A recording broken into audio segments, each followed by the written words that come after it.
Lajme do të ndiqni vala e të nxehtit po vjen me humbje shumë të larta në Pyje. Sipas monitoruesve evropian, deri tani janë djegur 2800 hektar, dëmi mbi 16 milion euro.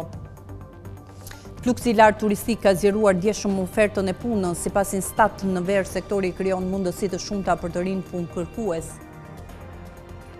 Më një korrik nis zbatimi i marrëveshjes së pensioneve me Italinë, qytetarët përfitues mund të aplikojnë edhe online përmes portalit i Albania. Me një financim 587 milion lekë, autoriteti rrugor do të ndërhyjë në sinjalistik dhe elementët e sigurisë rrugore në mbi 20 akse kryesore në vend.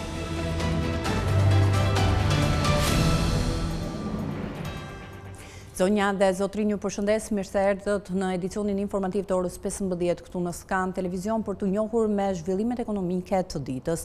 Ndryshimet klimatike po shkaktojnë kosto gjithmonë më të larta në ekonomi. Kur jemi ende vetëm në fillim të stinës së nxehtë, dëmi që kemi pësuar nga zjarret në Pyje kalon mbi 16 milion euro. Vlera është përllogaritur nga European Forest Fire Information System që monitoron gjendjen në kohë reale. Sipas të dhënave, deri më tani janë djegur rreth 2800 hektar pyje dhe kullota. Temperaturat po rriten dhe së bashku me to po rritet edhe dëmi nga zjarret që po përfshin mijëra hektar pyje në Shqipëri. Sipas të dhënave të European Forest Fire Information System që monitoron gjendjen e zjarreve në Europë dhe përpunon statistika, deri më tani janë djegur rreth 2800 hektar pyje dhe kullota në Shqipëri përgjatë vitit 2025. Pjesa më e madhe këtyre zjarreve ka ndodhur pranë qyteteve të Vlorës dhe Lezhës, sipas raportimeve të EFIS. Dëmi ekonomik i përllogaritur me formulën standarde të vlerësimit të dëmit nga zjarret pyjore është afërsisht 16.75 milion euro deri në këtë moment. Në krahasim me vitin e kaluar, edhe pse jemi vetëm në gjysmën e parë të vitit, dëmi ekonomik nga zjarret është dukshëm më i vogël. Gjatë vitit 2024, zjarret shkaktuan dëme që kapën vlerën e rreth 280 milion eurove në pyje dhe kullota. Edhe pse viti 2024 konsiderohet një vit rekord për Shqipërinë, si për numrin e zjarreve, ashtu edhe për dëmin ekonomik që ato shkaktuan gjatë 15 viteve të fundit sipas EFIS. Nga ana tjetër, Ministria e Mbrojtjes dhe Agjencia Kombëtare e Mbrojtjes Civile janë angazhuar intensivisht në monitorimin dhe parandalimin e zjarreve në Shqipëri. Për mbështetjen e ndërhyrjes në terren, Ministria ka aktivizuar 64 automjete zjarr fikse deri më tani, ndërkohë në qiellin e vendit po monitorohet situata në kohë reale edhe nga droni Bayraktar TB2, pjesë e modernizimit të forcës ajrore, që patrullon pa ndërprerje për të siguruar vëzhgim dhe reagim të shpejtë ndaj zjarreve. Ari e ka bërë më të pasur Bankën e Shqipërisë në fund të muajit maj. Vlera e rezervës së Arit ka arritur në 316 milion euro. Sipas bankës, vlera rekord ka ardhur si rrjedhojë e rritjes së çmimit të metalit të verdhë në tregjet ndërkombëtare. Si rezultati i rritjes së çmimit në tregjet ndërkombëtare, vlera e Arit monetar në Shqipëri është shtuar gjithashtu.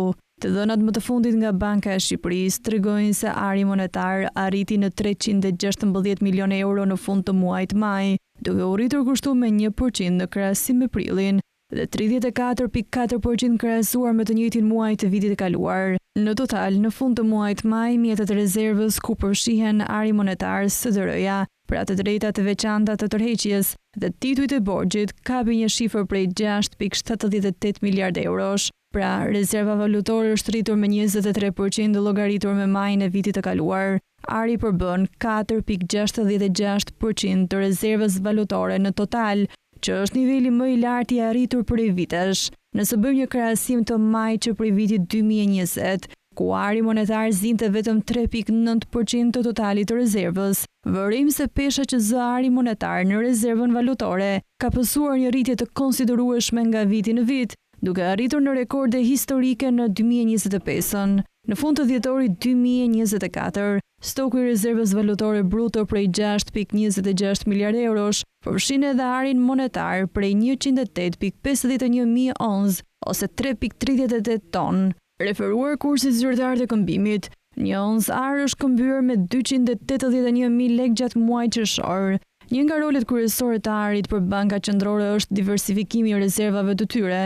Banka është përgjegjëse për monedhën kombëtare, por kjo e fundit mund të jetë subjekt i luhatjeve në vlerë, në varësi të forcës ose dobësisë së perceptuar të ekonomisë. Në kohë nevoje, bankat mund të detyrohen të shtypin më shumë para pasi normat e interesit mund të jenë në nivele të ulëta. Kjo rritje ofertës monetare mund të jetë e nevojshme për të shmangur trezirat ekonomike, por me kostën e zhvlerësimit të monedhës. Ari, në të kundërt, është një mall fizik i kufizuar, furnizimi i të cilit nuk mund të shtohet lehtësisht. Si i tillë, është një mbrojtje natyrore kundër inflacionit. Sektori i turizmit është bërë motori i punësimit në Shqipëri. Sipas të dhënave zyrtare të Instat të analizuara nga Scanintel, turizmi krijon vende pune të shumta për të rinjt gjatë gjithë sezonit veror. Shifrat tregojnë se në mbyllje të sezonit rënja e punësimit është e shpejtë. Çdo verë Bregdeti shqiptar po gjallërohet gjithmonë më shumë. Rrugët mbushen, restorantet punojnë pa pushim dhe dhomat e hoteleve pronotohen javë përpara. Kjo është koha kur turizmi duket sikur përmbush premtimin e tij si motor i ekonomisë. Por përtej pamjes plot gjallëri të korrikut dhe gushtit, shifrat e tregut të punës zbulojnë një të vërtet më komplekse. Po turizmi krijon vende pune, por a janë këto punë të qëndrueshme dhe sa ndihmojnë realisht të rinjt? Scanintel ka analizuar shifrat për të parë se si është tendenca. Të dhënat flasin vetë. Në 3 muajin e tretë të çdo viti, përqindja e të rinjve 15 deri në 24 vjeç të punësuar me kontrata të përkohshme ndaj të punësuarve në total rritet ndjeshëm pikërisht në kulmin e sezonit turistik. Në verën e vitit 2024, kjo përqindje ishte 14.5%, pothuajse 2 fish më e lartë se në fillim të vitit, kur ishte vetëm 7.2%. Një vit më parë përballemi po me të njëjtin trend. Në verën e vitit 2023, përqindja e të rinjve me kontratë të përkohshme ishte 14.2%, ndërsa në fillim të vitit 12.5%, për të rënë sërish në muajt në vijim. Ky cikël përsëritet thuajse rregullisht gjatë sezonit veror, ku shumë të ri punësohen përkohësisht në hotele, restorante, plazhe apo struktura pritëse, dhe një pjesë e mirë prej tyre pa kontrata fatgjata. Të dhënat e Instat për vite me radhë konfirmojnë këtë model. Turizmi gjallëron punësimit, por ai mbetet sezonal i përkohshëm dhe i pasigurt. Por a krijon turizmi më shumë vende pune? Po, për disa muaj. Ka të dhëna të tjera të marrën konsiderat nga Scanintel që e mbështesin këtë fakt. Referuar të dhënave më të fundit të Instat mbi numrin e punësuarve, shohim se në 3 muajin e tretë të punësuarit e grup moshës 15 deri në 29 vjeç kapin vlerën më të lartë dhe paraqiten me rritje të konsiderueshme po ashtu. Numri i punësuarve të kësaj grup moshe në 3 muajin e tretë të vitit kaluar vlerësohet në 196.000, nga 185.000 në 3 muajin e parë dhe 183.000 në 3 muajin e fundit. E njëjta tendencë paraqitet gjithashtu edhe për vitin 2023. Italia dhe Gjermania kanë qenë ndër burimet kryesore të turistëve që kanë vizituar Shqipërinë dhe Kosovën. Gjatë muajit prill në Shqipëri kanë mbritur mbi 10.000 vizitorë italianë, ndërsa në Kosovë kanë hyrë mbi 3.600 turistë gjerman që rënditen të parët. Turizmi është kthyer në një nga sektorët më dinamik dhe me rritjen më të shpejtë në rajon, sidomos gjatë viteve të fundit pas përfundimit të pandemisë. Shqipëria dhe Kosova kanë përfituar ndjeshëm nga ky zhvillim, duke u shndruar në destinacione gjithnjë më të preferuara për vizitorët vendas dhe të huaj.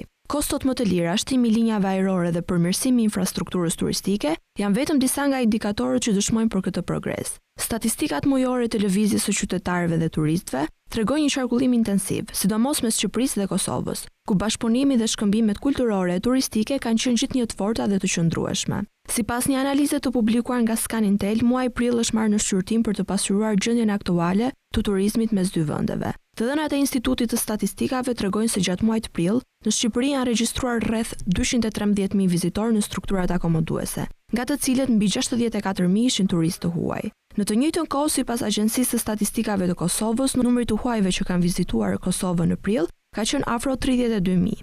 Këtë muaj Kosova ka pritur rreth 15.000 shqiptarë, ndërsa Shqipëria rreth 8.900 shtetas të Kosovës.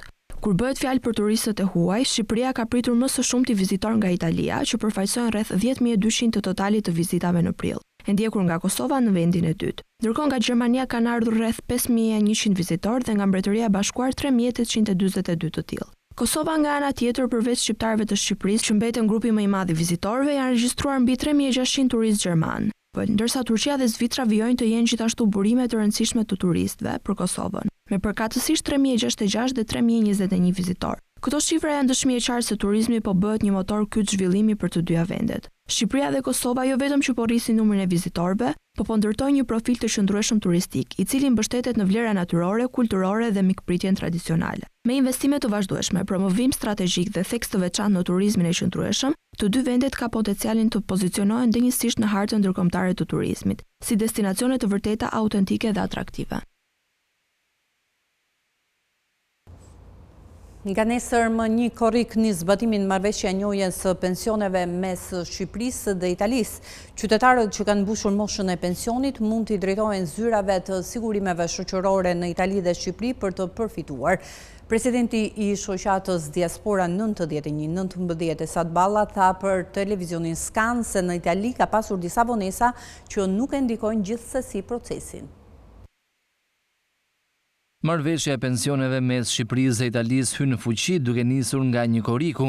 Nga dita e martë, qytetarët shqiptar që kanë derdhur kontribute në dyja vendet mund të aplikojnë përmes zyrave të sigurimeve shoqërore në Itali dhe Shqipëri, por edhe online në portalin e-Albania. Por presidenti i shoqatës Diaspora 91-19 Esad Balla shprehet se në Itali ka pasur disa vonesa në zbatimin praktik të ligjit tashmë të miratuar. Në një intervistë për televizionin Skan, zoti Balla tha se nuk është publikuar ende qarkoria teknike e cila do të shpjegojë mënyrën e aplikimit nga qytetarët. Ligji hyn fuqi me një korrik, kështu që duan entet që janë të detyruar të bëjnë zbatimin, me një korrik shqiptarët mund të shkojnë si në IMS ose në ISSH-n e Shqipërisë të bëjnë aplikimin. Sipas një informacioni privat që kemi nga drejtori i Institutit Sigurimeve Shoqërore të Shqipërisë, zoti Hado, të cilin e falenderoj sepse është i vetmi nga gjithë qeveritarët e dy vendeve që përgjigjet, me një korrik Shqipëria është gati të presi çdo aplikim nga shqiptarët. Kurse nga Italia kemi shkruar presidentit të IMS-it asnjë përgjigje. Por më merr mendje që edhe IMS-i është i detyruar që ta presi aplikimin. Gjithashtu, zoti Balla sqaron se ligji i njeh të drejtën e pensionit vetëm atyre që kanë derdhur kontribute dhe jo ata që mund të kenë punuar në të zezë. Nuk bëhet fjalë fare. Absolutisht jo. Ky nuk është ligj, besoj që asnjë ligj në botë nuk favorizon punën në të zezë. Kështu që edhe ky akord, që është një akord një marrëveshje ndërkombëtare, nuk e favorizon punën në zezë. Ai që ka punuar në zezë është viktime e veprimeve të tij, kështu që mos pretendojnë fare.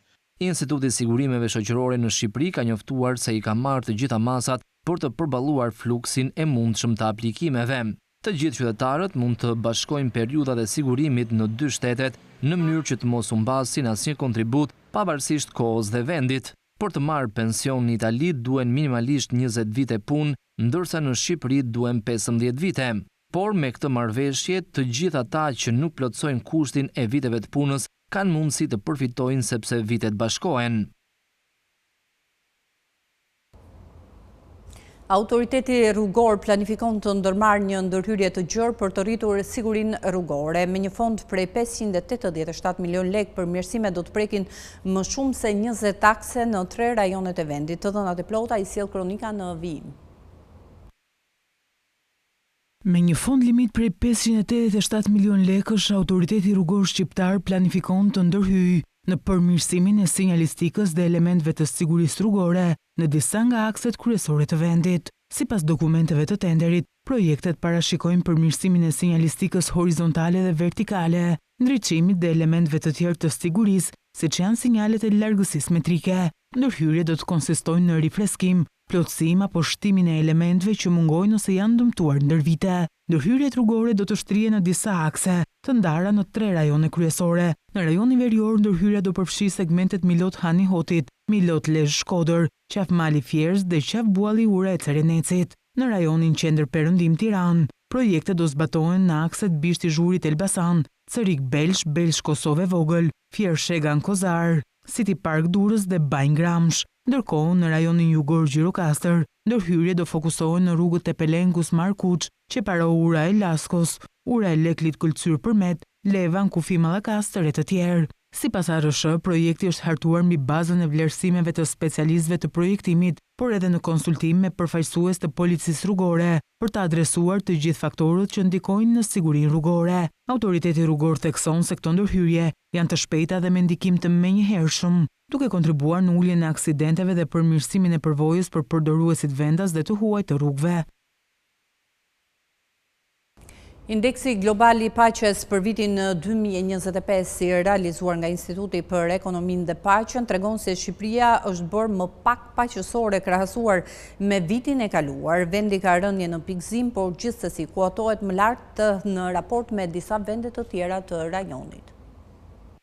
Indeksi global I paqes për vitin 2025 tregon se Shqipëria është bërë më pak paqësore krahasuar me edicionin e vitit kaluar dhe po ashtu ka rënë në pikëzim. Ky indeks e pozicionon Shqipërinë për këtë vit në vendin e 52 mes 163 vendeve të marra në total.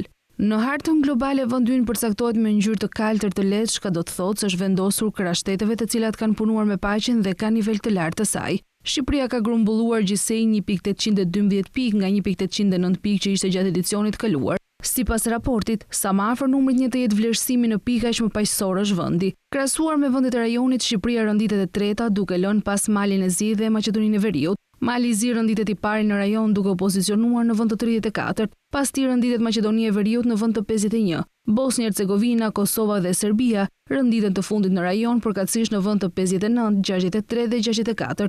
Referuar të dhënave të raportit, Kosova ka treguar një përkeqësi me 3 pozicione. Në raport me vendet e Europës, Shqipëria rënditet në vend të 28 nga 36 vende gjithsej. Nga shtetet e Europës, përveç vendeve të rajonit, Shqipëria ka lënë pas shtete si Çipro dhe Franca. Në vend të parë në Europë, ndërkohë rënditet Islanda me 1.095 pikë. Islanda në këtë indeks nuk kryeson vetëm Europën, por edhe botën. Ky publikim është edicioni 19 I indeksit global të paqes, është realizuar nga Instituti për Ekonominë dhe Paqen. Ky raport mat nivelin e paqes në këto vende sipas 3 shtyllave kryesore, të cilat janë niveli I sigurisë shoqërore, shtrirja e konflikteve të vazhdueshme të brendshme dhe ndërkombëtare dhe shkalla e militarizimit. Këto shtylla ndahen sipas 23 treguesve të cilët kanë të bëjnë me shkallën e vrasjeve dhe ndikimin e terrorizmit, shkallën e burgosjes, krimet, perceptimet e kriminalitetit, importet dhe eksportet e armëve, shpenzimet ushtarake, paqëndrueshmëria politike, vdekjet nga konfliktet e brendshme dhe të jashtme, demonstratat e dhunshme dhe marrëdhëniet me shtetet fqinje të tjera. Sa I përket shtyllës së parë, pra shtrirjes së konflikteve të vazhdueshme të brendshme dhe ndërkombëtare, Shqipëria vlerësohet me 1.403 pikë. Për nivelin e sigurisë shoqërore vlerësohemi me 2.38 pikë, ndërsa për shkallën e militarizimit vlerësohemi me 2.21 pikë dhe kemi një përkeqësi më të madh. Media është një element kyç I integrimit, ka qenë kjo deklarata e ambasadorit të Bashkimit Evropian në një tryezë ku diskutua për mjedisin mediatik në vend. Një iniciativë e përfaqësisë së Bashkimit Evropian në Shqipëri, realizuar nga Këshilli I Europës dhe Departamenti I Gazetarisë dhe Komunikimit, bëri bashkë ekspertët e procesit të integrimit, përfaqësues të medias, gazetarë si dhe nga shoqëria civile për të hulumtuar mbi problematikat e medias, duke nisur nga siguria e gazetarëve, kushtet e punës, transparenca, reklamat shtetërore në media e të tjerë. Të sigurohet sa më shumë kanale të jetë mundur për matjen e audiencës, është një kriter I domosdoshëm, duhet që të kërkohet që shërbimet mediatike audiovizive të ofrojnë raportimi vjetor për të ardhurat e tyre me ndarje të qartë për të ardhurat nga reklamat, siç ndodh në vendet e BE-s. Aktualisht tregu struktura është e paqartë me mungesë informacioni dhe të saktë të besueshëm për të ardhurat nga reklamat. Rekomandohet që të zhvillohen sisteme të besueshme për matjen e reklamave në të gjithë sektorin e mediatik, veçanërisht në reklamimin online, sepse është një treg I pamonitoruar dhe, po themi, duke qenë dhe I parregulluar, normalisht është dhe I pamonitoruar. Ambasadori I Bashkimit Evropian në Shqipëri, Silvio Gonzato, gjatë fjalës së tij u shpreh mbi rëndësinë e kësaj iniciative dhe mbështetjen e pakurrësyer të Shqipërisë në procesin e integrimit. Pse vendosëm që të angazhohemi personalisht në këtë përpjekje? Sepse ky është një element kyç I procesit të integrimit dhe roli im në Shqipëri është ai I mbështetjes së Shqipërisë në Bashkimin Evropian. Në këtë kontekst, Shqipëria duhet të marrë një sër reformash të thella dhe masa konkrete për të siguruar lirinë e mediave. Nxënësit e klasave të 9-ta sot I mbyllin përfundimisht studimet në ciklin e parë të shkollimit. Në të gjithë vendin, 28.000 nxënës testohen në gjuhën e huaj, që është provimi I tretë dhe përmbyllës I minimaturës së vjetshme. Rreth 28.000 nxënës të klasave të 9-ta do të zhvillojnë sot provimin e fundit atë të gjuhës së huaj. Provimi nis në orën 10, ndërkohë që nxënësit do kenë në dispozicion 2 orë e 30 minuta për të plotësuar të gjitha pyetjet e testit. Nxënësit duhet të paraqiten në shkollë 1 orë përpara se të fillojë provimi. Provimi do të kryhet në 340 qendra që administrohen dhe monitorohen nga stafet të kualifikuara të institucioneve arsimore. Brenda muajit qershor, nxënësit e klasave të 9-ta ju nënshtruan provimeve kombëtare në gjuhë shqipe më 19 qershor, matematik më 25 qershor dhe gjuhë huaj që zhvillohet sot më 30 qershor. Ndërkohë gjuhët e huaja që do të jepen si provimi detyruar janë anglisht, frëngjisht, italisht dhe gjermanisht. Nxënësit e klasave të 9-ta të shkollave mbështetëse të seksioneve dygjueshe franceze, italiane dhe gjermane japin provim gjuhën përkatëse të seksionit në nivelin gjuhësor A2. Gjithashtu, nxënësit e pakicave kombëtare vlerësohen edhe në lëndën gjuhë huaj, ndërsa nxënësit me aftësi të kufizuar që ndjekin shkollat e zakonshme i zhvillojnë provimet kombëtare të arsimit bazë sipas përcaktimeve në rregulloren për zhvillimin e provimeve kombëtare të arsimit bazë. Provimet shënojnë fazë të rëndësishme në formimin e nxënësve, ndërsa ata përgatiten të nisin studimet e nivelit të dytë.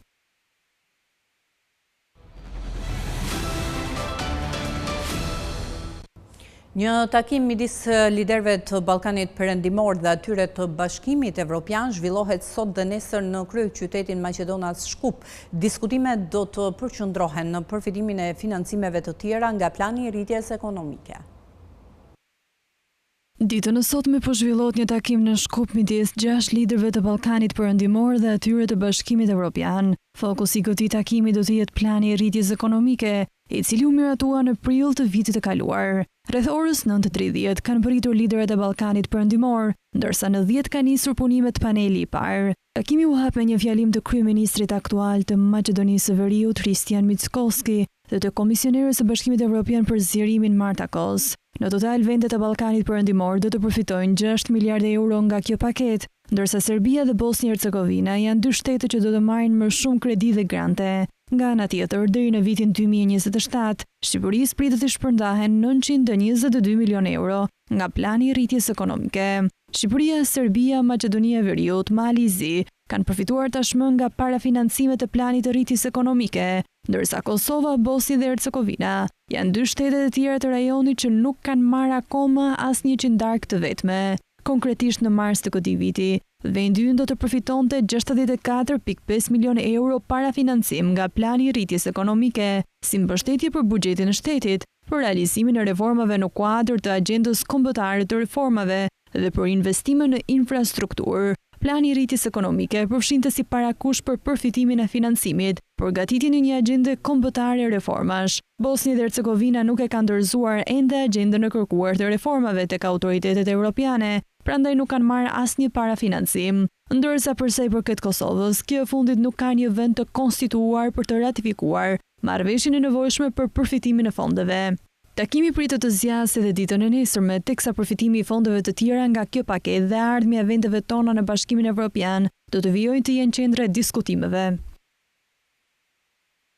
Kosova në kushtet e një ngërçit të thellë politik po erëson perspektivën e saj evropiane. Në mungesë të kuvendit, vendi po humbet miliona euro të akorduara nga Bashkimi Evropian, vetëm vlera 7% si parafinancim e planit të rritjes që është përfituar nga vetët e tjera për Kosovën është 61 milion euro.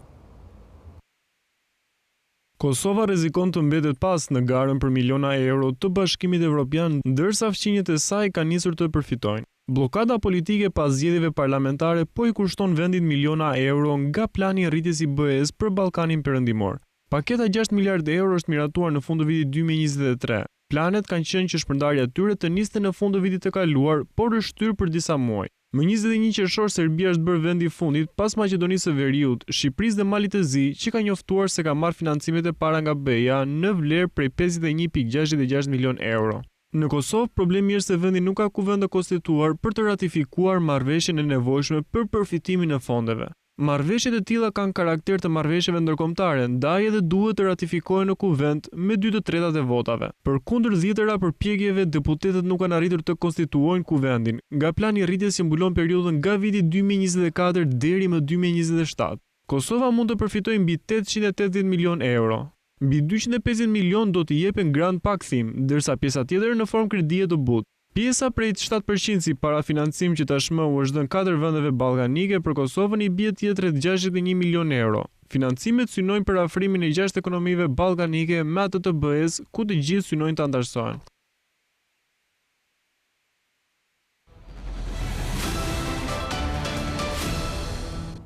Mirë, do ndalemi me zhvillimet nga bota. Gjermania do të rrisë pagën minimale në vitet e ardhshme, duke ndarë procesin në 2 faza. Ky vendim synon të luftojë varfërinë dhe të përmirësojë kushtet e jetesës, megjithëse punëdhënësit paralajmërojnë për pasoja ekonomike.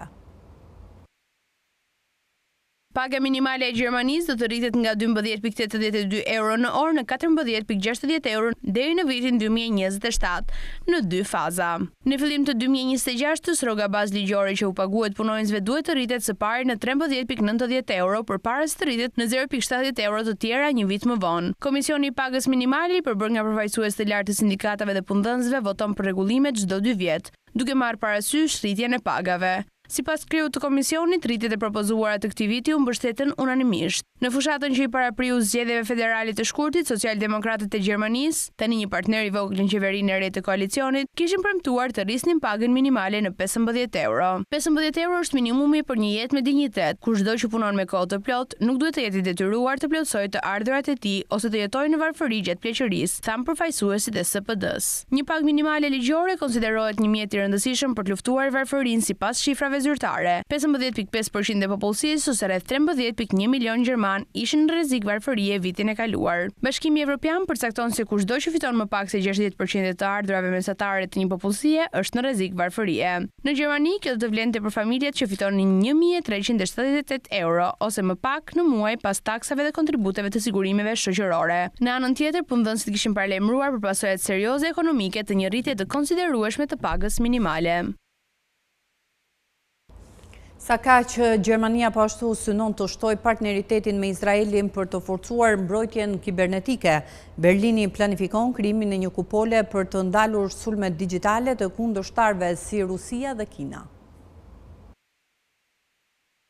Gjermania synon të krijojë një qendër të përbashkët gjermano-izraelite për kërkimin kibernetik dhe të thellojë bashkëpunimin midis agjencive të inteligjencës dhe sigurisë të dy vendeve, tha ministri i brendshëm gjerman Dobrindt. Berlini është ndar latët më të ngushtë të Izraelit në Evropë dhe kjo ka kërkuar gjithnjë më shumë të mbështetet në ekspertizën e mbrojtjes së Tel Avivit. Kjo vjen ndërsa vendi poshton aftësinë e tij ushtarake dhe kontributet në NATO përballë kërcënimeve në rritje nga Rusia dhe Kina. Vetëm mbrojtja ushtarake nuk është e mjaftueshme në këtë moment. Një përmirësim i rëndësishëm në mbrojtjen civile është gjithashtu thelbësor për të forcuar aftësitë tona të përgjithshme mbrojtëse, tha Dobrindt gjatë një vizite në Izrael. Ministri u cili u emëruar nga kancelari i ri gjerman, Merz, muajin e kaluar përshkroi një plan me 5 pika që synonte krijimin e një kupole kibernetike për Gjermaninë, si pjesë e strategjisë së saj të mbrojtjes.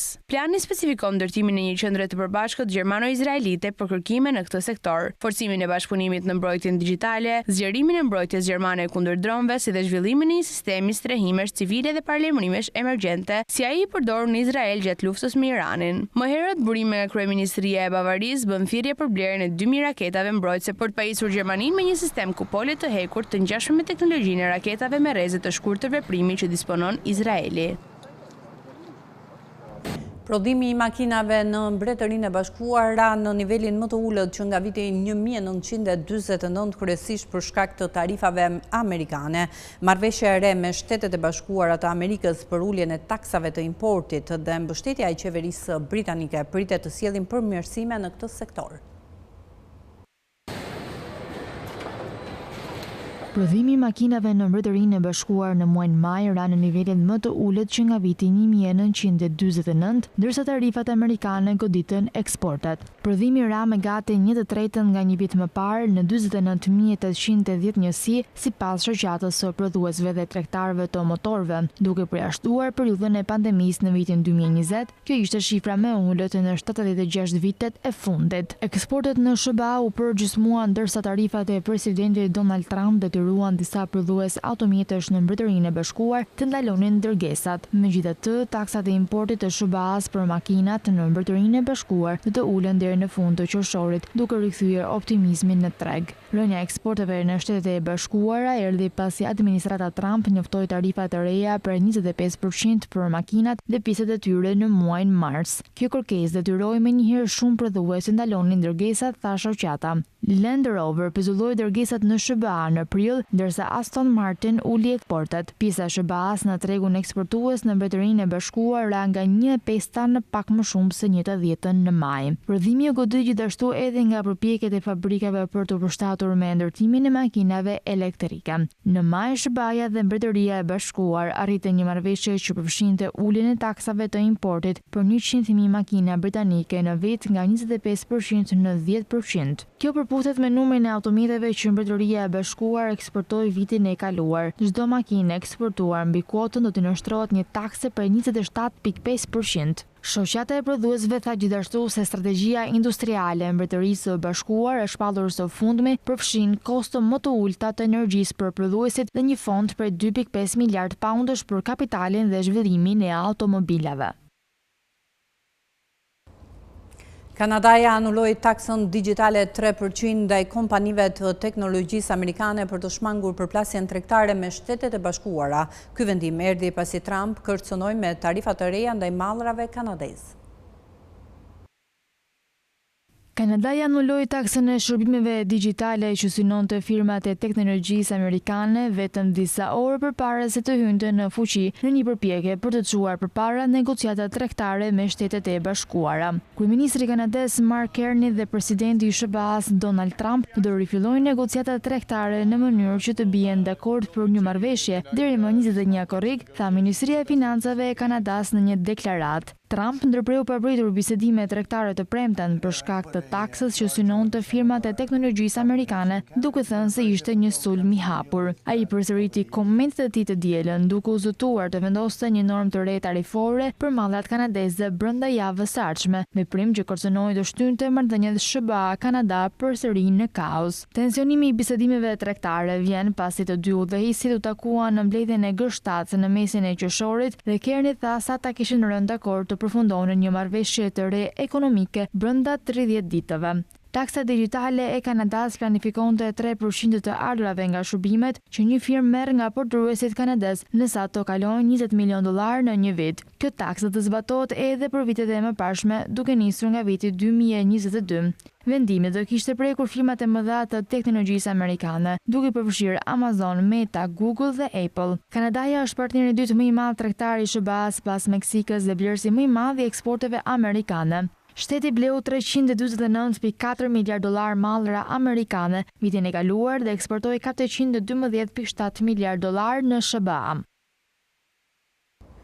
Valët e të nxehtit në Evropën jugore kanë sjellë temperatura ekstreme. Ekspertët paralajmërojnë se këto ngjarje po bëhen gjithnjë më të zakonshme për shkak të ndryshimeve klimatike.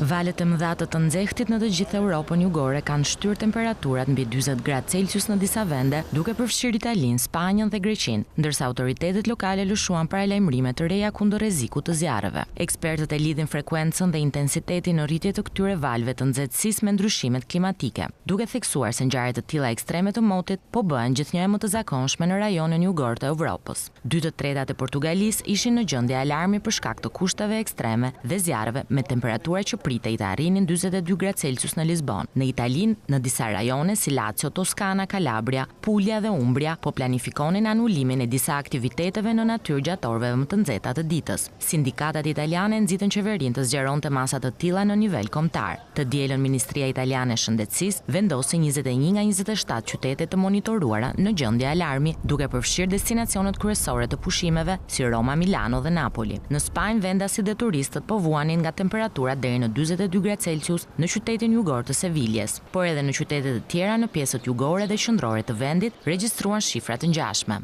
Shërbimi kombëtar meteorologjik i vendit ka thënë se qershori do të thyejë një tjetër rekord, duke u bërë muaj më i nxehtë i tillë që nga fillimi i regjistrimeve. Temperaturat e larta në Greqi shkaktuan zjarre në jug të Athinës disa ditë më parë, duke detyruar evakuime dhe bllokime rrugësh në ato zona. Autoritetet greke caktuan 130 zjarrfikës, 12 aeroplan dhe 12 helikopter për të luftuar flakët, ndërsa policia evakuoi 40 persona.